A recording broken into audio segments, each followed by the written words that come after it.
2차전지 반도체 종목이 만약에 포트폴리오에 없다면 요즘 같을 땐 소외감 많이 느끼실 겁니다. 그렇다고 이 수익을 낼 수 없느냐? 그건 또 아닙니다. 시장에는 여러 가지 방법이 있거든요. 포트폴리오의 다양한 운용 전략 소개해드리는 시간입니다. 전략 체크인이고요. 오늘은 메리츠증권의 이희광 지점장 포트폴리오 들여다보겠습니다. 안녕하세요. 네, 안녕하세요. 네, 지점장님은 저희 함께 하시는 고수분들 가운데서도 시장이 흔들릴 때 이 꿋꿋하게 믿음을 좀 드러내 주셨죠. 지금 추세 꺾이는 거 아니고 약간 쉬어가는 거다. 시장 갈 거다. 긍정적인 시각 유지해 주셨는데 어느덧 지수가 직전 고점 부근에 와 있습니다. 최근 시장 분위기는 어떻게 읽고 계신가요? 네, 달라진 뷰는 별로 없고요. 결론부터 말씀드리면 지금은 유동성 장세의 초입입니다. 유동성 장세는 이제 금리 인상이 마무리가 되고 그리고 시장에서 회수하고 있는 돈들을 다시 풀려는 기미가 보일 때 실적 장세까지 상승하는 것이 유동성 장세죠. 유동성 장세의 특징은 밸류에이션이 높은 종목들, 가치주보다는 성장주의 종목들의 상승세가 눈에 띈다라는 부분입니다. 그리고 제한적인 상승세가 시장을 이끈다는 것이 전형적인 특징인데 최근에 시장이 가장 들어맞는 모습을 보이고 있죠.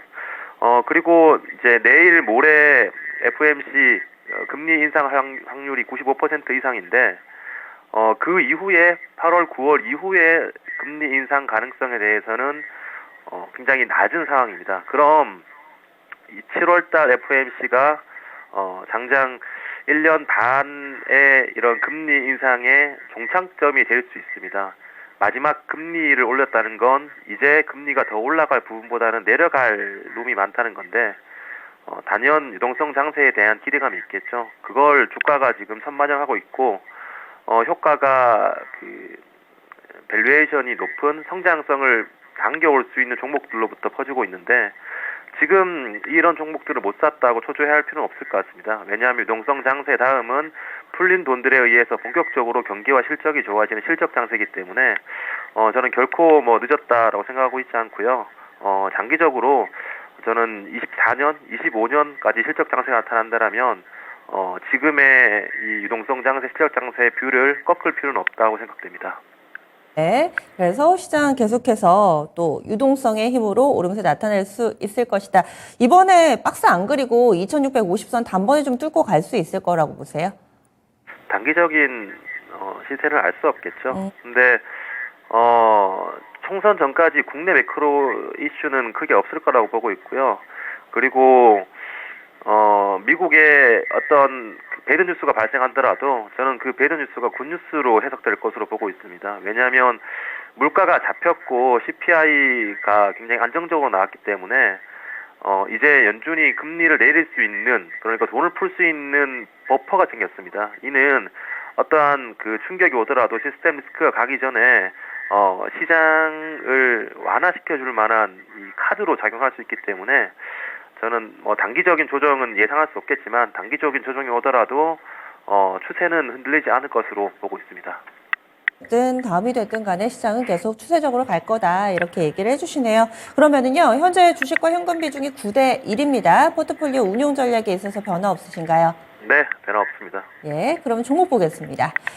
이희권 지점장의 포트폴리오가 총 6종목으로 구성이 되어 있죠. 그리고 종목의 교체가 잦지는 않습니다. SK이노베이션 20%, SKC도 20% 있습니다. 하이닉스, SK하이닉스 15%의 비중으로 들고 있고요. 해성DS를 이 보유 종목 가운데서는 가장 최근에 샀습니다. 10% 있고 오스코텍도 10%, 메리츠금융지주 15%로 그대로 홀딩하고 있습니다. 총 6종목의 주식 비중 90%. 저는 이 주간 기준으로 봤을 때 가장 궁금했던 종목이 오스코텍이거든요. 지난주 후반에 또 제약바이오 확 붐이 일 때 오스코텍이 또 유난히 돋보이는 흐름을 나타내기도 했습니다. 이 종목은 이제 좀 어떻게 하실지, 그리고 지난 한 주 동안에 보여줬던 퍼포먼스에 대해서도 평가를 좀 해주신다면요. 3일 만에 신고가를 경신했죠. 시장이 2차 전지 아니면 반도체에 수급이 몰리고 관심이 있는데 이렇게 AI가 묻지 않은 순수 바이오 종목이 며칠 만에 신고가를 간다는 건 그만큼 이제 기대치가 높다라는 부분인데요. 먼저 지나간 이슈 금요일의 상승 이유에 대해서 말씀드리자면 존슨앤존슨 실적 발표 때 그 오스코텍과 유한양행의 레이저 티닙 그리고 존슨앤존슨의 아미반타맙의 병용 파이프라인에 대해서 언급을 했습니다. 그리고 최종 데이터를 10월에 에스모 학회에서 발표할 것으로 예상되고 있는데 여기서 굉장히 의미를 두는 부분은 정말 세계적인 그룹인 존슨앤존슨, 얀센이 국내 파이프라인과 병용에 대해서 굉장히 우선순위를 높게 두고 있다라는 부분, 그리고 신약 허가에 대해서 안 될 것이라고는 거의 가정하지 않고 있다는 부분이 저는 큰 부분이라 보고 있고요. 이번 발표 때 좀 인상 깊게 봤던 건 현재 비소세포 폐암에서 아스트라제네카의 타그리소가 10조 정도 팔리고 있죠. 그래서 이 레이저 티닉과 아미반타맙이 타그리소의 10% 20%만 침투하더라도 시장을 1, 2조 원 정도 획득하게 됩니다. 근데 지금까지의 데이터는 아스트라제네카의 직접적인 그 비교 임상이 아니라 간접적인 임상이었습니다. 하지만 이번에 아스트라제네카의 타그리소와 헤드 투 헤드 임상, 그러니까 직접적인 비교에 대한 데이터를 공개한다라고 밝혔는데, 이는 이제 직접적인 데이터를 공개한다는 건 타그리소를 넘어설 경우에 이 10조 원의 시장을 전복할 수 있다는 의미입니다. 그러면 국내 같은 경우에는 로열티를 유한양행이 다 흡수하지만 해외 로열티는 오스코텍이 6대 4로 흡수하기 때문에 분명 얀센과 존슨앤존슨 실적도 크게 올라가겠지만 레버리지 효과는 오스코텍이 굉장히 크다고 보고 있습니다. 때문에 저는 주가가 30% 40% 올랐다고 팔 것이 아니라 오스코텍은 몇 년이든 저는 3배, 4배를 봐야 될 주식이라고 보고 있고, 제가 꾸준히 말씀드렸던 종목 중에 하나가 동훈하나텍이었습니다. 근데 동훈하나텍 같은 경우에 저는 주가는 될 수 있지만, 돈을 벌 기업인가에 대해서는 굉장히 의문을 가지는데요. 반대로 오스코텍 같은 경우에는 정말 돈을 벌 수 있는 바이오 기업이라고 생각하고 있습니다. 때문에, 저는, 주가를 10만원 이상까지도 보고 있고요. 그리고 국내에서 이미 유한양행이 그 식약처 허가를 받았죠.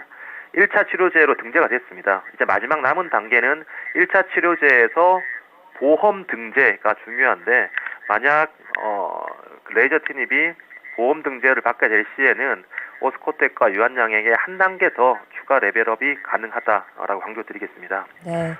이것으로 만족할 것이 아니라 추가적으로 꾸준히 좀 몇 배를 낼 수 있을 만한 그런 저력 있는 제약 바이오주로 얘기를 해주시는데, 또 이 이야기를 귀담아 듣고 수익을 내신 분들이 게시판에 글을 좀 올려주고 계세요.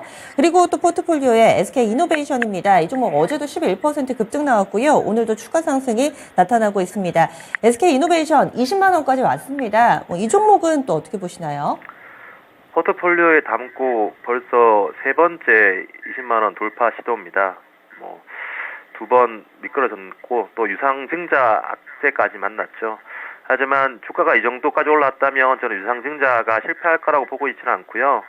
결국 중요한 건, SK온이 언제 분기 실적이 흑자 전환을 할까가 중요한데, 저는 2분기 내지 3분기에 대해서 기대하고 있고요. 만약 흑자 전환을 한다 라고 하면 이제 그 FCF라고 하죠. 그 프리캐시 플로우가 마이너스가 아닌 플러스가 되게 됩니다. 그러면 투자의 입장에서 그리고 수익의 입장에서도 기업이 빠른 속도로 턴어라운드 하게 되기 때문에 저는 SK 이노베이션이 만약 SK온이 흑자 전환을 한다. 그럼 16만 원, 20만 원 이 사이의 박스권은 지나고 보면은 굉장히 작은 폭의 주가 구간이 아닐까라고 생각되고 있고, 시장의 핵심 수급이 두 가지가 있죠.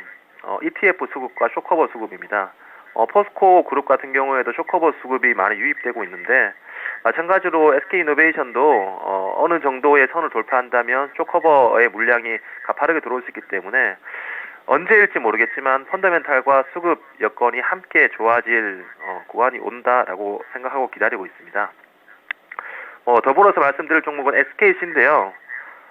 최근에 ISC, 인수한 ISC의 주가가 계속해서 연일 신고가를 가고 있습니다. 현재 시가총액이 1.7조인데 이를 인수한 SK가 3.7조 원, 다른 사업부를 감안한다면 현재는 SKC를 화학 업체뿐만 아니라 2차 전지도 제대로 반영이 안 되어 있는 기업이라고 보고 있습니다. 결국 이 향후에 ISC 인수 이후에 반도체 후공정 사업에 대해서 밸류에이션을 반영할 구간이 올 텐데 저는 기다리면 올 거라고 보고 있고요. 여기에 추가적으로 하반기에 말레이시아 공장, 동방 말레이시아 공장이 돌아간다면 2차 전지에서도 턴라운드 가능한 시점이고요. 동사가 과거에 그 동박의 테슬라 공급 뉴스가 나왔다가 그 이후에 잠잠한 상황입니다. 저는 이 뉴스도 한 번 더 나올 수 있을 거라 생각하는데, 왜냐하면 동박 같은 경우에는 이제 장기 공급 계약을 맺게 되죠. 이미 지난 장기 공급 계약이 만료가 되었기 때문에 향후에 엔솔 향이든 테슬라 향이든 장기 공급 계약은 언제든지 나올 수 있다고 보고요. 마지막으로 말씀드릴 종목은 메리츠 금융지주입니다. 전기차 그리고 반도체 제외하고 신고가를 내는 종목들이 많이 없는데 오스코텍과 메리츠 금융지주 지금 조용히 신고가를 내고 있습니다. 메리츠 금융지주 오늘도 3% 정도 상승하고 있는데 주가가 빠질 때 자사주 매입을 매일 30억씩 진행하고 있죠. 국내에서 전무후무한 상황이고요. 실적도 그만큼 뒷받침이 되고 있습니다. 증권의 실적도 그 전 증권사에서 좋은 실적을 계속 내보이고 있지만 지주 내 아래에 있는 메리츠 화재 또한 IFRS의 조기 도입 시전을 통해서 배당 가능한 이익 재원이 점점 늘어나고 있습니다.